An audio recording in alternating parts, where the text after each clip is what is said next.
Well, you're joining me in Greater Noida at the 2023 New Delhi Auto Expo. We have some exciting updates from you, starting with what MG has in store for us. MG Motors, of course, has just unveiled what's behind me, which is the MG4 Pure EV. It's based on the same modular platform that the MG ZS is based on. The battery packs will be slightly bigger because the international spec gets somewhere between a 54 kilowatt hour battery pack to a 64 kilowatt hour one. So expect the price to be higher. Power levels are great. In fact, this one is probably going to be the longest range EV from MG Motors when launched in the country, claiming about 450 kilometers on a single charge. However, in my book, this isn't the most interesting thing showcased here because, of course, we'd been expecting this car for some time.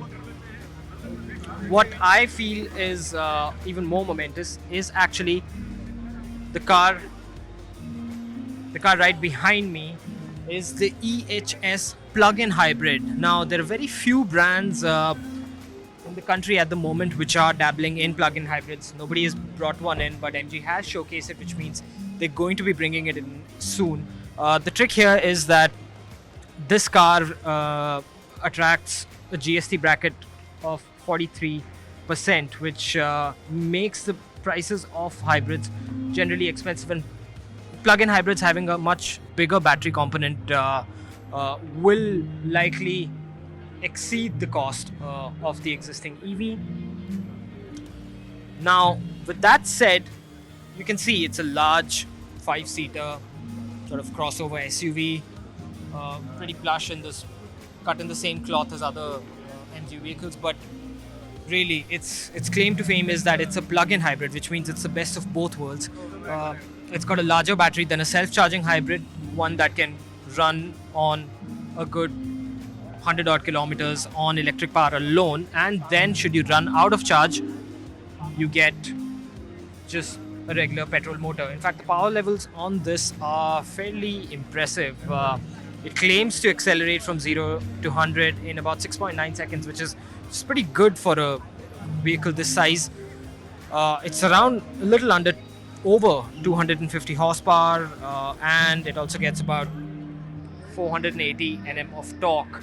And it really depends on what kind of policies we're likely to see in the union budget. If we're going to see a reduction in the GST bracket, remember at the moment, other than the Japanese car makers, nobody's really dabbling in hybrids, let alone plug-in hybrids, which have a higher battery electric component and therefore will attract a higher price tag.